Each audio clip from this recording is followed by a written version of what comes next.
O mara e te pō, e pō no te mō e roa. Aue te māwiwi e.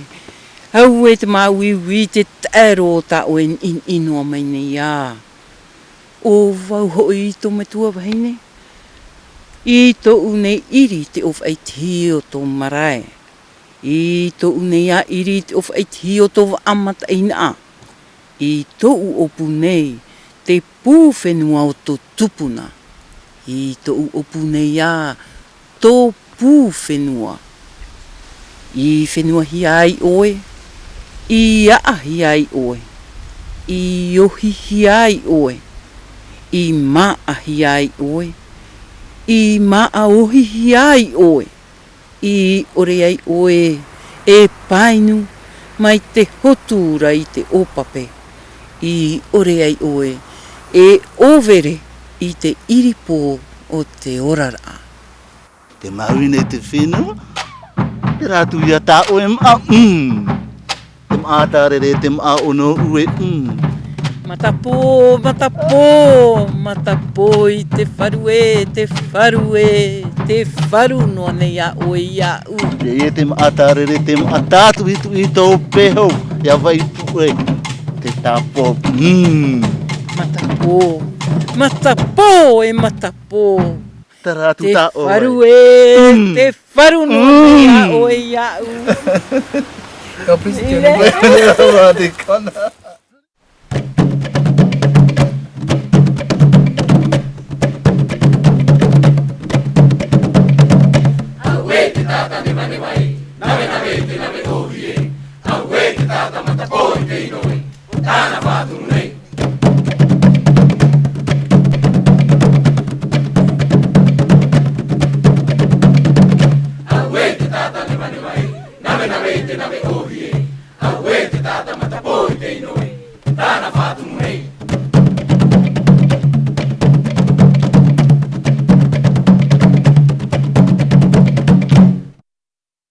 Le thème choisi par Haute-Haïti cette année s'intitule Te Muhu a Whenua, littéralement le murmure de la terre. La terre murmure sa peine, sa douleur devant ce que nous, c'est-à-dire les êtres humains, nous lui faisons. Devant la pollution, devant les montagnes que nous dynamitons, devant les déchets que nous jetons. Donc la terre nourricière est en peine. Et un jour, quand la dernière vague, notre dernière vague va s'abattre sur le rivage de notre vie, on retournera à la terre, à la mer nourricière. Et la terre, elle fait plus que murmurer, elle hurle même. Mais nous, on n'entend pas, ou on ne veut pas entendre, on ne veut pas voir. On ne veut pas voir de ce chagrin-là. Et on est arrivé à un tel point de dénigrement, d'orgueil, qu'on se croit supérieur à la terre. Nous violons la terre et puis nous violons notre propre mère. D'où votre parois. On viole la terre. Et nous, on ne veut pas écouter. On continue. Voilà le thème. Et la terre se venge d'une certaine manière en engloutissant la race humaine dans un grand tourbillon. À la fin, tout le monde est avalé. Ne reste qu'un couple qui se réfugie sur Pitohiti. Pitohiti, c'est la montagne qui est derrière. Et vous allez voir, c'est une montagne où il y a des nuages qui apparaissent comme des cheveux. Ce couple-là se réfugie sur la montagne et toute l'île est envahie par l'eau. Et à la fin du spectacle, ce couple-là se réveille. Ils entendent un bruit. Ahé. Et l'homme entend quelque chose à côté, quelque chose bouger, c'est une jeune fille.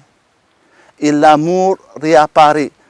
Si vous voulez, la morale de l'histoire, si on veut éviter tout cela, il faut un minimum d'amour.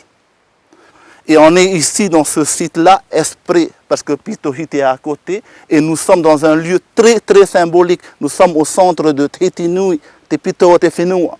C'est un lieu de refuge. Autrefois, les gens venaient se réfugier ici, d'où un paripari de Papenho du roi Teta, la terre du refuge. Et ce n'est pas pour rien que dans l'histoire, ce couple-là sont venus se réfugier à Papeete.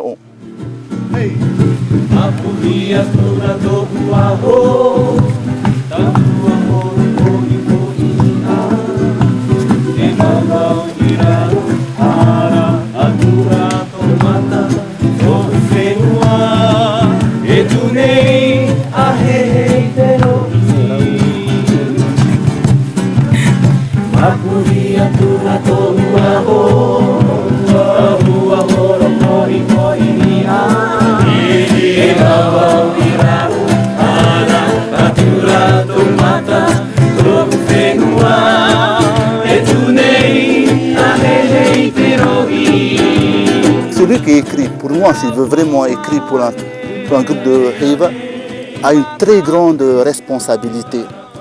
Et d'autre part, je me mets à la place de celui qui fait les appâts, le chorégraphe. Je dois lui apporter de la nourriture ou des éléments où il pourra puiser, s'exprimer plus facilement. Je dois jouer dans l'espace, dans les contraires, dans les sons, dans la lumière, pour apporter beaucoup plus d'éléments au chorégraphe comme au compositeur.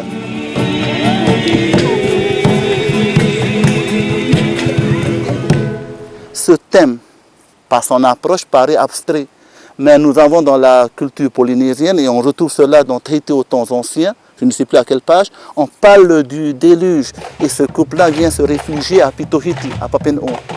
Donc quelque part, on n'est pas si abstrait que ça, non, pas du tout. C'était un thème qui avait plusieurs strates, plusieurs niveaux d'interprétation, et c'est ce qui fait la difficulté. Mais d'autre part, ça fait aussi sa richesse, puisque justement en tant que chorégraphe, ça me laissait des ouvertures et plusieurs chemins à prendre. C'est au point de vue de l'interprétation du thème. Grâce à moi, tu as pris la scène, tu as poussé, tu as germé, tu as produit. Et grâce à moi, tu es devenu littéralement fruit ramassé. Et que tu ne n'erres pas sur des flots. Donc cette chorégraphie, j'ai tenu à ce que ce soit Marguerite qui la fasse. Pourquoi justement? Je la sentais plus mûre par rapport à moi. Ah, à ce niveau-là, ça parle de mère, voilà, ça parle de voilà. maturité. Voilà. Je me Elle a sentais plus pas de là, recul. Voilà. Voilà. Je pense que j'aurais été à côté. Et la première fois que je l'ai vue, cette choré, ça m'a plu. Voilà. C'était tout à fait ça.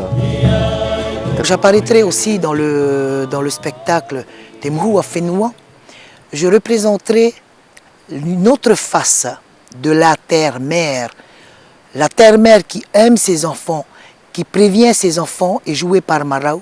Et je jouerai l'autre face de la terre-mère qui ne peut plus supporter toutes ces souillures et nettoie la terre avec l'arrivée d'une grosse vague qui nettoiera la terre. Comment l'homme, l'humain, pour lequel cette planète a été faite, pour lequel il sent une part entière de cette planète, pouvait se comporter de la sorte. C'était un sujet dont je parlais assez souvent autour de moi, et les gens me disaient, tu sais, c'est un rêve que tu as. Les hommes ne pourront jamais être bons, même entre eux. Ça ne changera rien. Et je ne perds pas espoir qu'un jour l'être humain puisse se rendre compte que lorsque la terre se fâchera, qu'elle la nettoiera de l'homme. Nous ne sommes pas là pour donner des leçons à nous-mêmes, humains, parce que nous aussi, nous faisons partie de ces gens qui maltraitent la terre. Ça nous arrive. Et je suis resté sur ce thème, mais comment le développer? Donc il faut trouver un auteur qui voudra bien écrire, transcrire sur papier les idées de ce thème. Donc je suis allé voir Patrick Amaru et je lui ai exposé l'idée que j'avais, le mal que j'avais dans mes entrailles, que je répète souvent au groupe, au Tahiti, Afae Oto Iterav Ino Noit Finua, Rotoishwa Oto Otosho.